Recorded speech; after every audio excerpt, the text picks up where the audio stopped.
Namaskar. It has been a pleasure to meet you. And whatever you said was like food for a soul. I just wanted to ask you a question. That we shouldn't we also be, focusing more on children? Like the indoctrination which has happened from the West over the years started with the child, when he was still young. Yes. So how do we plan to go about it? Yeah, we were raised on this Baba, black sheep and this kind of stuff, which doesn't make any sense. Just completely alienated. And we have amazing stories, we have amazing chants, and I think that in the unconscious mind, Sanskrit, its vibrations will, if you put them, even when the child is in the womb, you put those, and when the child is young and the child is growing up, and the stories you tell, it has an effect on that child later in life. Yes, it does. It does. So we have to do all that. We have to introduce that. Now it is up to parents to lobby in the school system and ask them to change. No, I just wanted to add something more. Just yesterday I saw probably a lady from Southeast Asia somewhere, and probably a Japanese, and the child was playing on that tab with a Japanese cartoon. So the culture today has got more associated with the applications and the cartoons and whatever appeals to children. So I believe, shouldn't we be doing something? Yes, I think we should be developing multimedia.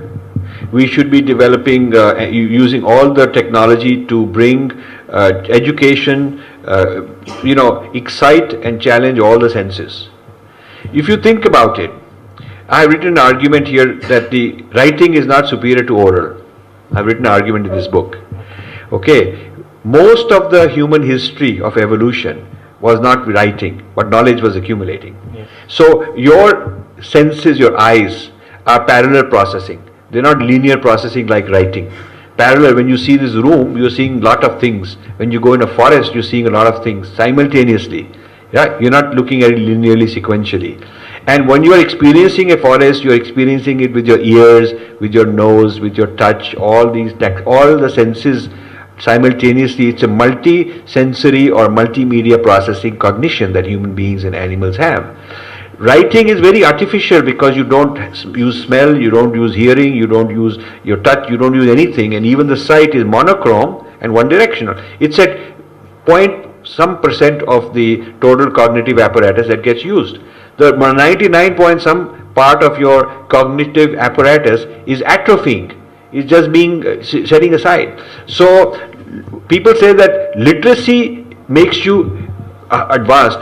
I think it makes you one-dimensionally better off. It is necessary, but it should not be at the expense of the other senses being used for education. So the education system we've had, which had music and drama and storytelling, mathematics. In my grandfather's school, he's a math teacher in village. The mathematics tables were taught singing.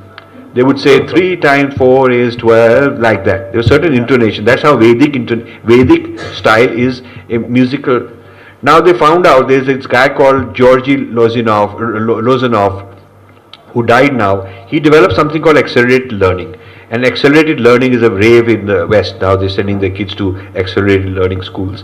If you dig up the history of accelerated learning, it started with this man called Lozanov. He is the founding father of this whole theory of accelerated learning. And he said you should give the child left brain, right brain, multiple kinds of stimuli, not just one-dimensional. And the encoding in the neurosystem is better that way. So, and he got it from India because in the 1950s, the Russians sent people to India to see if there were some psychic powers the yogis had which might have military applications.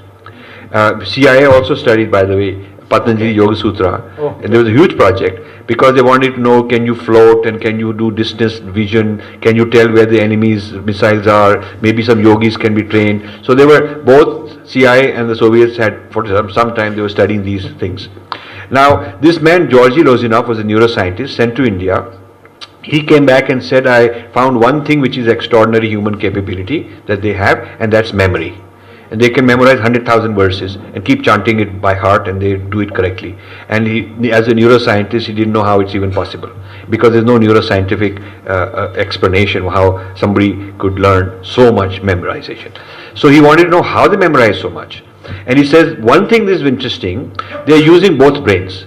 They're chanting. There's an intonation with which the verse is memorized, and there's a very carefully designed intonation. So in his book, he records and he comes up with all these styles of intonation that they're using in chanting, and which one is optimum and how it helps. So based on that, he developed a theory of accelerated learning, and he says that if you learn through multiple senses, you will learn faster and you will learn better. Now this is an example of Sanskrit feeding accelerated learning in the West, enhancing their ability to learn, and then someday some of those missionaries will set up an accelerated learning school here, and you will say this is an American gift to us.